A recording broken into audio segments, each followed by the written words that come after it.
வணக்கம். இன்றைக்கி நம்ம பார்க்க போகிற சமையல் என்னென்னு பார்த்திங்கன்னா, ஒரு 6 வகையான சைடிஷ் ரெசிபி தான் பார்க்க போகிறோம். இட்லி, தோசை, ஊத்தப்பம் எல்லாத்துக்கும் தொட்டு சாப்பிட்ற மாதிரி சட்னி, சிம்பிளாக செய்யக்கூடிய சட்னியும் சாம்பாரும் எப்படி செய்யலாங்கிறத பார்க்கலாம். தேவையான அளவுக்கு எண்ணெய் சேர்த்துக்கலாம். இப்போ எண்ணெய் நல்லா சூடாயிருச்சு. மீடியம் சைஸாக 2 தக்காளி கட் பண்ணி வச்சுருக்கேன், அதை சேர்த்துக்கலாம். இது கூடவே 20 சின்ன வெங்காயம் முழுசாக அப்படியே சேர்த்துக்கலாம். இது கூடவே காரத்துக்கு ஏற்ற மாதிரி 10 வரமிளகாய் சேர்த்துக்கலாம். நான் வந்து சின்னதாக தான் சேர்த்துருக்கேன். இது கூடவே ஒரு 3 பச்சை மிளகாயும் சேர்த்துக்கலாம். இப்போ இது கூடவே ஒரு 3 கத்திரிக்காய் எடுத்துருக்கேன், அதையும் இதோட சேர்த்துக்கலாம்.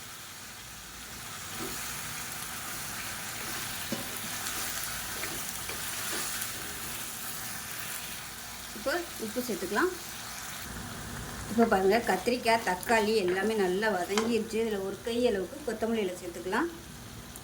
சேர்த்துட்டு லேசாக ஒரு பரட்டிக்கலாம்.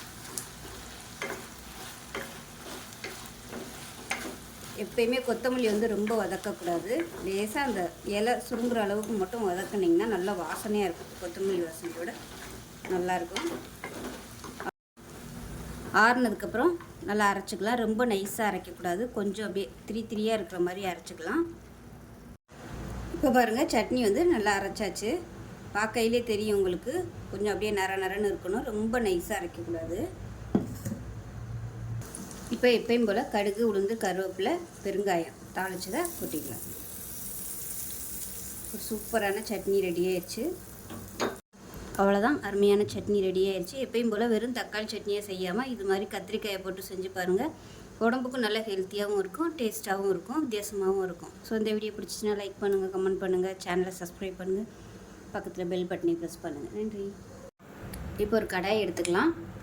தேவையான அளவுக்கு எண்ணெய் சேர்த்துக்கலாம். எண்ணெய் சூடானதும் ஒரு டீஸ்பூன் போல் கடுகு சேர்த்துக்கலாம்.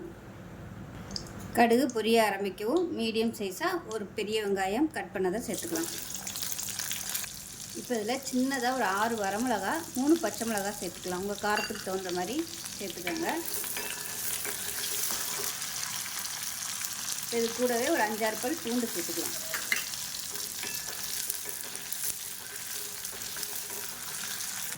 இப்போ இதில் 2 டேபிள் ஸ்பூன் பொட்டுக்கடலை சேர்த்துக்கலாம். பொட்டுக்கடலை சேர்த்துட்டு லேசாக வதக்கி விட்டுட்டு மீடியம் சைஸாக 2 தக்காளி எடுத்துக்கேன், அதையும் சேர்த்துக்கலாம்.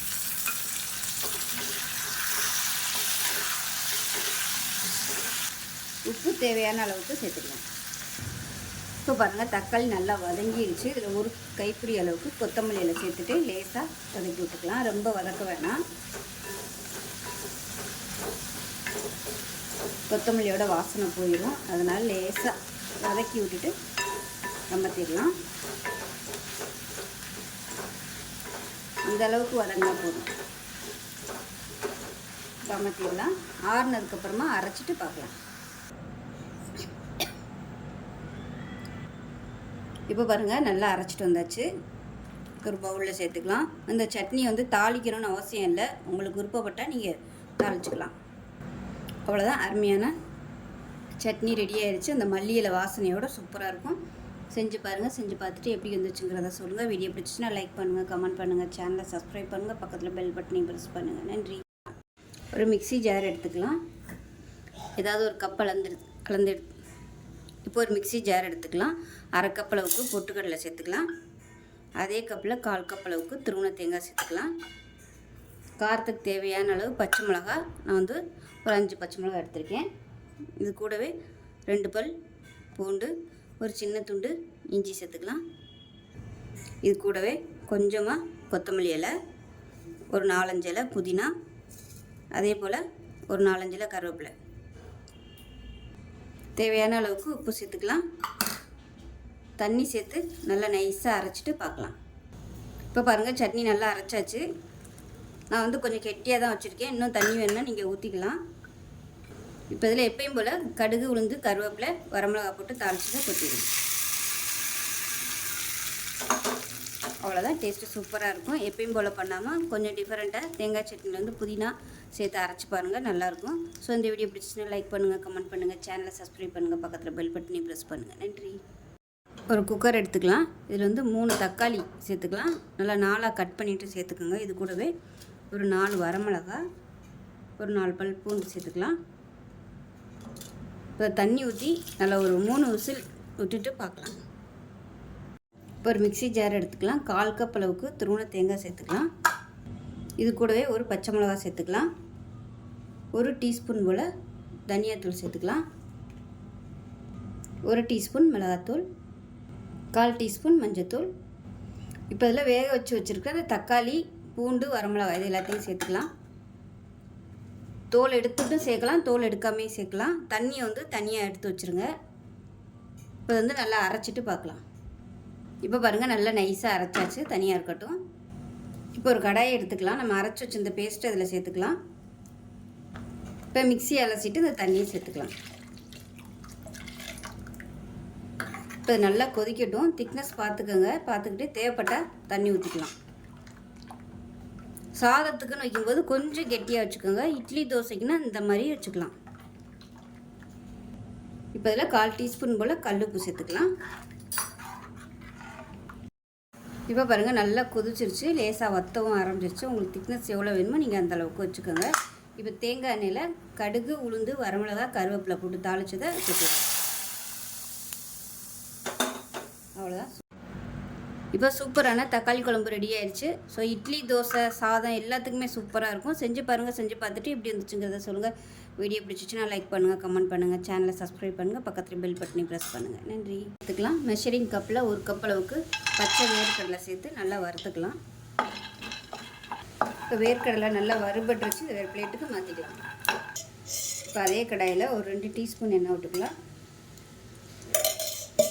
இப்போ இதில் 10லேருந்து ஒரு 12 சின்ன வெங்காயம் முழுசாக அப்படியே சேர்த்துக்கலாம். இது கூடவே 5 பல் பூண்டு சேர்த்துக்கலாம்.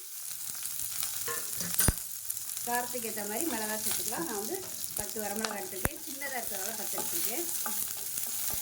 இது கூடவே ஒரு சின்ன துண்டு புளி சேர்த்துக்கலாம். இப்போ ஒரு கைப்பிடி கருவேப்பிலை சேர்த்துக்கலாம். இப்போ 1/4 கப் அளவுக்கு துருவன தேங்காய் சேர்த்துக்கலாம்.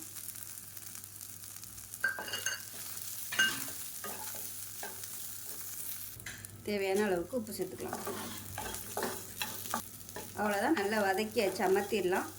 ஆறுனதுக்கப்புறமா மிக்ஸி ஜாரில் சேர்த்து நல்லா அரைச்சிக்கலாம். இப்போ இந்த வறுத்த வேர்க்கடலையும் தோல் எடுத்துகிட்டு இப்போ இது எல்லாத்தையுமே மிக்ஸி ஜாரில் போட்டு அரைச்சிட்டு பார்க்கலாம். இப்போ பாருங்கள், சட்னி நல்லா அரைச்சிட்டு வந்தாச்சு. இது ஒரு பவுலுக்கு மாற்றிக்கலாம். இப்போ பாருங்கள், மிக்ஸி அலசிட்டு அந்த தண்ணியை சேர்த்துக்கலாம். இப்போ நல்லா கலந்து விட்டுட்டு எப்பயும் போல் தாளிச்சு கொட்டிக்கலாம். கடுகு, கருவேப்பிலை, வரமிளகாய் போட்டு.